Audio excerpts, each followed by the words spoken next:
এই দেখ, এটা অ্যালোভেরা, ঠিক আছে, ধ্যান দিয়ে দেখবি। হ্যাঁ, এই অ্যালোভেরাটা আমরা কাটলাম, ওর গাছের থেকে কেটে আমরা নিয়ে এলাম।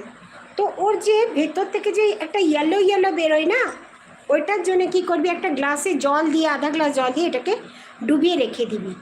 কমসে কম এটাকে 1 ঘন্টা ডুবিয়ে রাখবি। ডুবিয়ে রাখলি, পুরোটা হয়ে গেল। তারপরে নিচেটা কেটে নিবি। কেটে নিলি, তারপরে ভালো করে অ্যালোভেরাটা ধুয়ে নিবি, পুরো ধুয়ে নিবি একদম ভালো করে। ধুয়ে ওটাকে 1 দিন ফ্রিজে রেখে দিবি। ফ্রিজে 1 দিনের জন্য রেখে দিবি। রেখে দিলি, তারপর দিন থেকে ওটাকে লাগাবি। এমনি করে ভাঙবি, এই কাঁটাগুলো যেন না লাগে, কাঁটাগুলো সরিয়ে দিবি একটু, আর ভেঙে বেশ লাগাবি। তাহলে তোর মুখ চুলকাবে না, ঠিক আছে। উঠিয়ে তুরন্ত লাগালে ওটা একটা মিথ, অ্যালোভেরাতে সেমনি কিছুই হয় না।